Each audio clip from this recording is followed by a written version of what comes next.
harvesting milk from the animals, was actually left or kept, in the world temperature, because the milk, when it's milk, is around 37 degrees, and is actually the ideal temperature to let grow most of the bacteria, the lactic acid one and unwanted one that can spoil your product. So due to the temperature, the milk was actually curdling itself.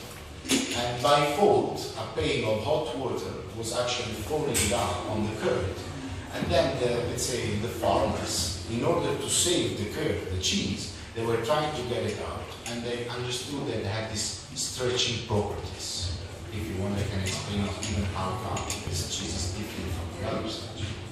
So, as I said, as the, let's say, the first signs that the word of mozzarella, we have two theories.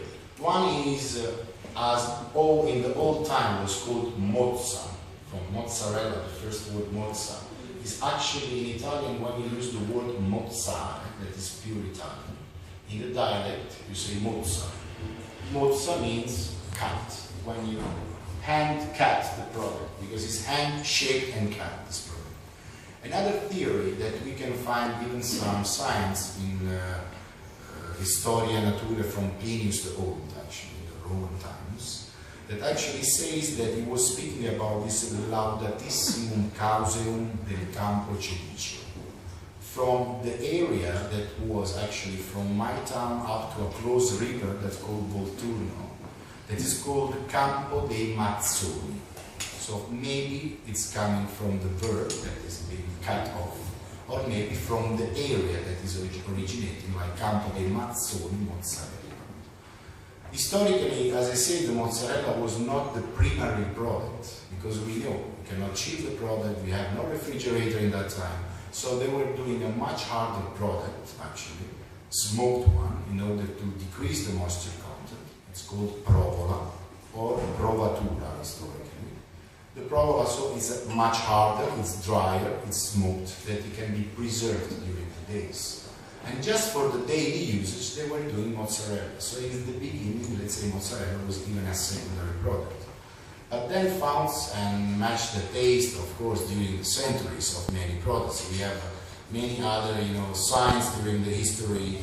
For example, in South Italy, in Caserta province, where it's originating, it was developed the tenuta reale di Carditiero.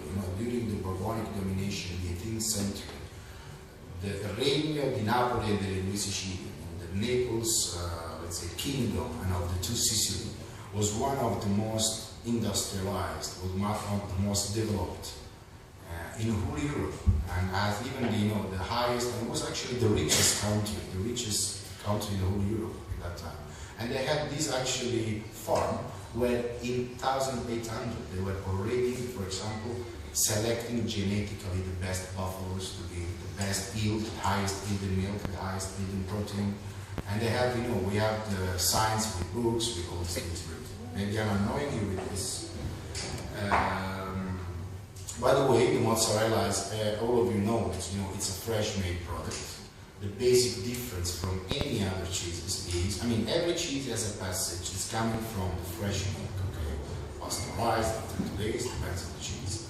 We use some ingredients. The two main ingredients are rennet, that makes the coagulation of the cheese. So let your milk actually to pass from a liquid phase to a gel and then a solid phase.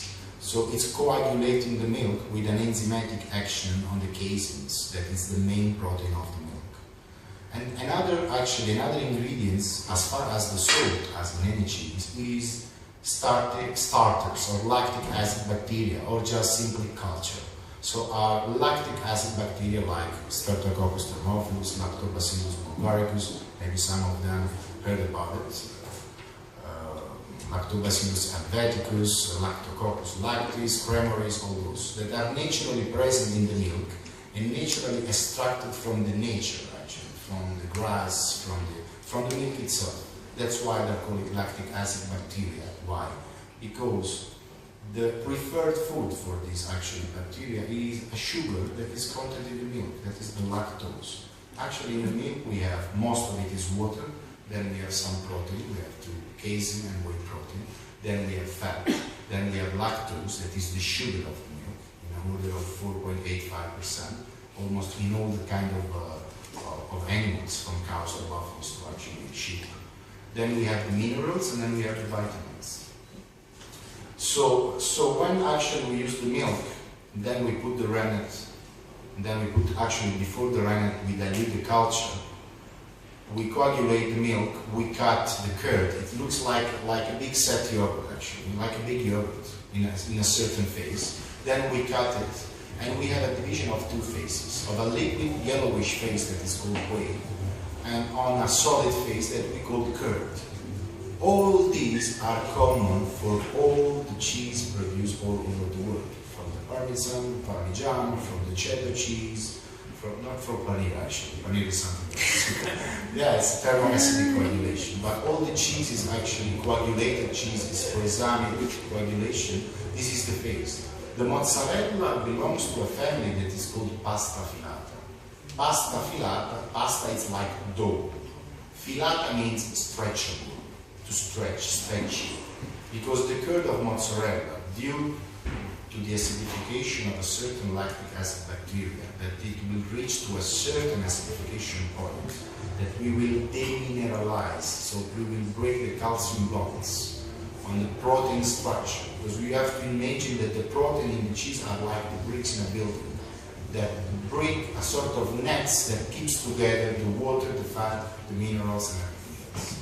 So when we reach this specific stretching point actually, the mozzarella has all the pasta filata family cheese like provolone, like scamorza, like caciocavallo, casciar, cascavallo, depends on the country as well.